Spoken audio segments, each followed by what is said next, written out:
you to reframe is reframe what's possible in your mind. And reframe what we can do together. I'm going to let you in on a couple little secrets. I've got a couple board members here. You're rolling off, so now you're going to know the dark side of this. When we rolled out the Urban Forest Master Plan, we had no idea what we were going to do with it. We didn't know how it was going to work. It was very much kind of a field of dreams thing. If you build it, they will come. And thank you to you that you all showed up. You helped us do all of those things that we talked about this morning.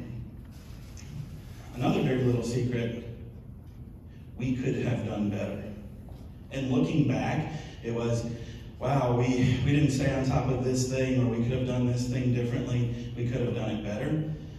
But 5 years ago today, when we rolled it out, if you had said to me, Steve, over the next 5 years, the city of Tulsa will rewrite its ordinances, you'll plant 2,200 trees at schools, you'll interact with thousands of kids in cross-curricular education, you will clean up 85 sites and 7 miles of tree line, and add trees along highways for health benefits for North Tulsa, Osage Trail. You'll start working with streets and stormwater and engineering on North Tulsa beautification projects.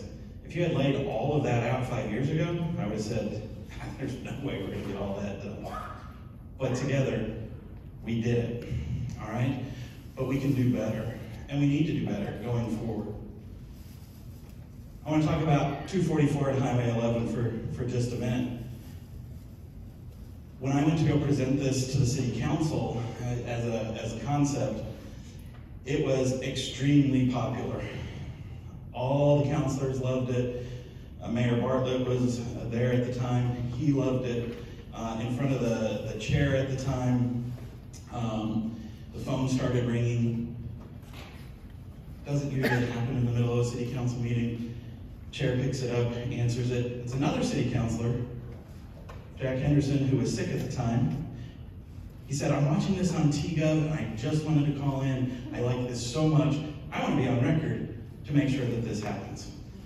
One of the things that I found out handing my stuff to the clerk was, hey, 10 years ago, there was a blue ribbon commission that said from a beautification standpoint, we need to do something between the airport and downtown.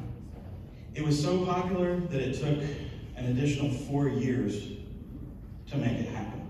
And it wasn't because of funding, it wasn't because of ODOT, I can't blame them, all right? City legal had some stuff to do with it, and it's not maligning them, it's just there are bureaucratic hurdles that we've had to jump, that we're going to have to jump. So that it was a plan 10 years before we ever came up with the plan, and then it took 4.5 more years, so it almost took 15 years to bring that to fruition. Not meaning to depress you about it. But if you think about downtown trees, we started planting, they made it easy for me. The first tree that Tom was talking about, we planted it on December 12th, 2012. Very easy to remember, 12, 12, 12. I can take you to that tree right now.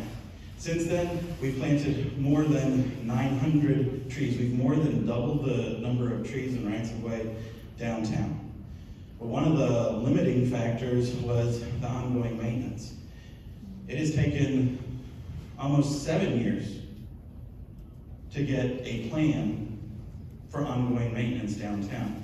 Over the last 6 months, our crews in conjunction with Tulsa Arts District Owners Group, the new Downtown Tulsa Partners, the DCC, Downtown Coordinating Council, I dealt with them for years. They switched names on me.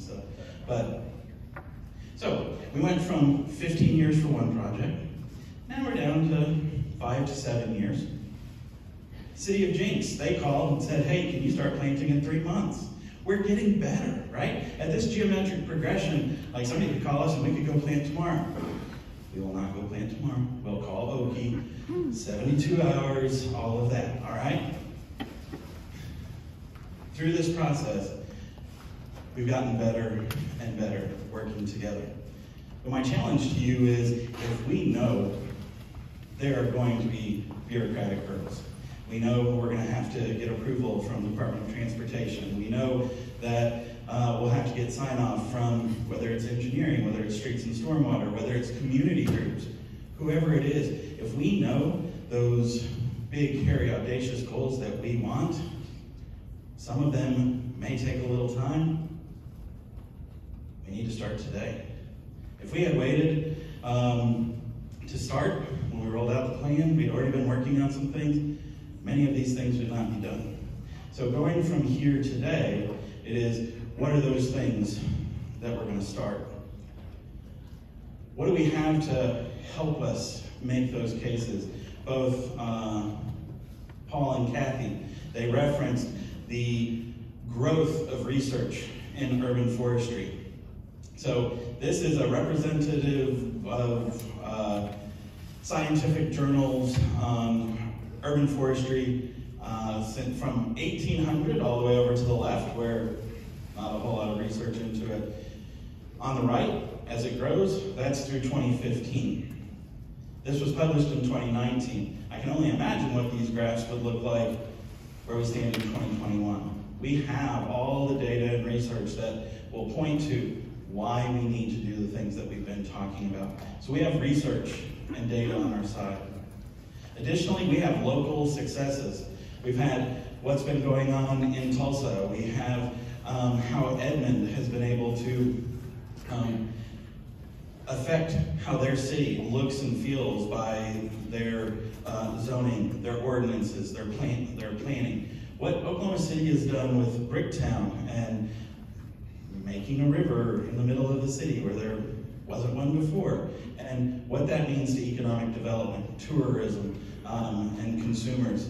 And then Jinx, Oklahoma, in planting all the trees there. We're not going to our leaders and decision makers and our funders saying, we want to try this thing that they did in Portland or in Paris.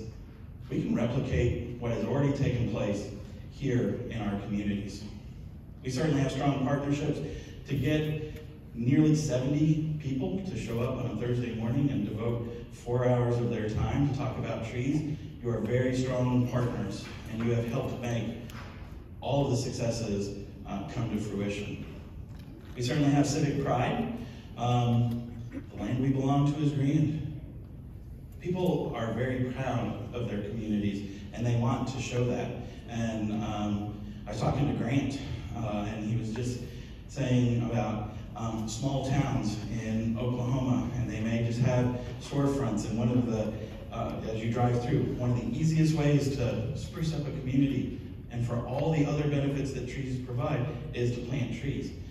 We've got a lot of those communities throughout Oklahoma.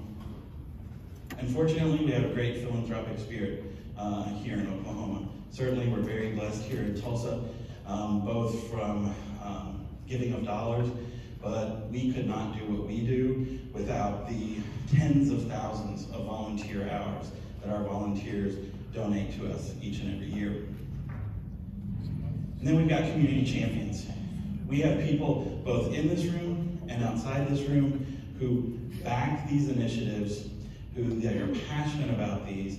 It was funny when I went to float the idea of the Urban Forest Master Plan. I went to every city councilor, and at the time, Councilor Bynum had this great presentation kit, and it started with trees mean business, and then trees mean education, and trees mean cleaner water. And we didn't go over all of it, but man, we had citations on there, looked great.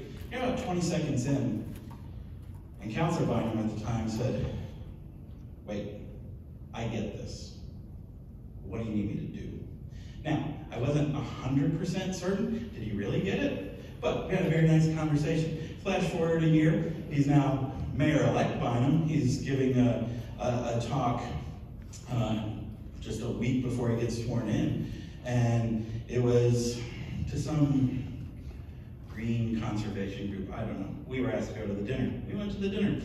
he gets up and he starts telling his story of how his family, so his grandfather, founding great-grandfather, LaFortune Park. Southern Hills had just been built, wasn't for the common man, and turning that after the war into a county park so that the average man could walk amongst trees and fill his lungs with bread. So I was listening to GT say that. Oh, he doesn't get this. So we have an advocate in our mayor. We have advocates throughout state forestry, throughout the divisions within the city to help make these things happen.